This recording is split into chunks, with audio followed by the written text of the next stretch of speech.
Hello दोस्तों, स्वागत है एक बार फिर से आपके अपने YouTube channel all in one पे। दोस्तों, आज हम आपके लिए लेकर आए हैं अकबर बीरबल की बहुत ही अच्छी कहानी।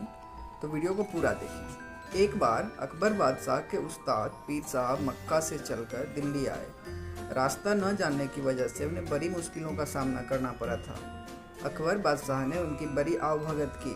कुछ दिन आनंद लेकर पीर साहब मक्का लौट गए। जब पीर साहब चले गए तो अकबर बादशाह ने बीरबल से पूछा, बीरबल, क्या तुम्हारे भी कोई गुरु है जैसे कि मेरे पीर साहब हैं? यदि है तो वो कहाँ रहते हैं? कभी आते जाते भी नहीं हैं। बीरबल ने जवाब दिया, जहाँ पना मेरे भी गुरु है, लेकिन वह बाहर रहते हैं, कहीं आते जाते नहीं। हाल ही में मैंने सुना है कि मेरे गुरुदेव किसी को कुछ बताते भी नहीं हैं और कभी किसी से एक पैसा भी नहीं लेते। रुपए पैसे का उन्हें लोभ नहीं है।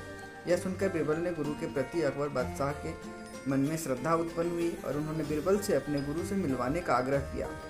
अकबर बादशाह ने बातें करके जब बीरबल रास्ते में आए तो उन्होंने देखा कि लकड़ी बेचने वाले एक बूढ़े ने परिश्रम करके लकड़ियों का एक गट्ठर बांधा हुआ है। वह सुबह से शाम तक इधर उधर भटका, पर किसी ने भी उसे उचित मूल्य देकर वह गट्ठर नहीं खरीदा। लाचार होकर बूढ़ा लकड़हारा गट्ठर अपने घर वापस लिए जा रहा था। पहले तो बीरबल ने उस लकड़ी बेचने वाले से लकड़ियों के उस गट्ठर का मूल्य पूछा। फिर उसे अपने घर ले गए और उससे बोले, मालूम होता है कि तुम समय के कुचक्र में फंसकर इस दीन अवस्था में पहुँचे हो। बीरबल ने उसे अच्छे साफ सुथरे वस्त्रों और काली जटा इत्यादि से युक्त ब्राह्मण साधु बना दिया। उसके हाथ में रुद्राक्ष की माला दे दी। फिर एक बड़े मंदिर के पीछे मृग चर्म के आसन पर बैठा कर उससे बोला, तुमसे मिलने बड़े बड़े अमीर उमराव आएंगे, पर उनसे तुम बिल्कुल मत बोलना। तुम्हें कितनी ही बहुमूल्य वस्तुएं वे क्यों न दिखाएं, पर तुम उनकी तरफ आंख भी मत उठाना। तुमसे जो कुछ भी पूछे उसका जवाब मत देना। बस अपने ध्यान में रहना और सिर्फ माला फेरते रहना। ध्यान रहे, यदि इसके अलावा तुमने कोई भी हरकत की तो तुम्हारी खैर नहीं, क्योंकि मैं तुम्हारी हरकतों को देखता रहूँगा। बूढ़े लकड़हारे ने बीरबल की बातों को स्वीकार कर लिया। जब बीरबल को यकीन हो गया कि वह भली भांति स्वांग कर सकता है, तब वह अकबर बादशाह के पास दरबार में गए। दरबार में उस समय सभी दरबारी उपस्थित थे। बीरबल ने अकबर बादशाह को अपने गुरु के आने की शुभ सूचना दी और कहा, पहले तो गुरुदेव ने दर्शन देने से इनकार किया, पर मेरे खुशामद करने पर वह पधारे हैं और मंदिर के पिछले हिस्से में आसन जमाए हुए हैं। उन्होंने आप लोगों को दर्शन देना भी स्वीकार कर दिया है, लेकिन मुझे साथ आने को मना कर दिया है। यदि मैं हट करके जाऊँगा तो हो सकता है वह मुझे श्राप दे दे। अतः आप और लोगों के साथ उनके दर्शन करने के लिए जा सकते हैं। बीरबल को छोड़कर अकबर बादशाह के साथ सभी दरबारी गुरुदेव के दर्शन करने के लिए गए। अकबर बादशाह ने गुरुदेव के सामने जाकर सादर मस्तक झुकाया। फिर बैठकर उसने उनसे पूछा, गुरुजी, अपना निवास स्थान तथा शुभ नाम इस दास को भी बताने की कृपा करें। गुरुदेव भी किसी ऐसे वैसे के चेले नहीं थे। अकबर बादशाह की बातें सुनी अनसुनी करके वो अपने ध्यान में ही रहे।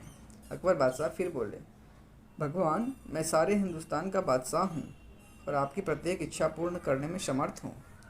आप कृपा करके एक बार मेरी ओर नज़र उठाकर देख लें तो मैं आपको धन्य समझूंगा।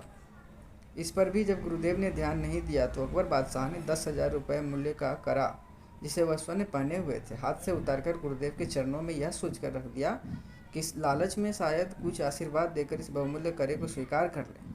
परंतु जब कुछ नतीजा न निकला तो निराश होकर अकबर बादशाह वहाँ से उठ खड़े हुए और बोले, जो आदमी अतिथि के साथ ऐसा व्यवहार करे, इस कठोर हद से बातें करना भी मूर्खता है।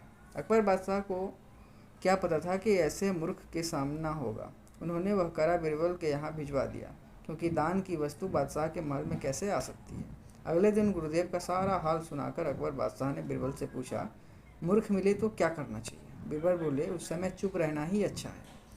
बीरबल के इस जवाब से अकबर बादशाह की रही सही मर्यादा पर भी पानी पड़ गया। उनका विचार था कि ऐसी बात कहकर वह बीरबल के गुरु को मूर्ख साबित करेंगे, पर उल्टे खुद मूर्ख बने।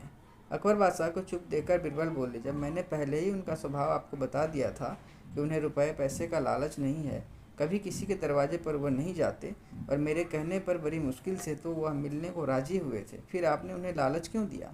आपने अपशब्द कहकर गुरु का अपमान किया है। आपको धन दौलत का घमंड है, इसीलिए वो आपसे नहीं बोले।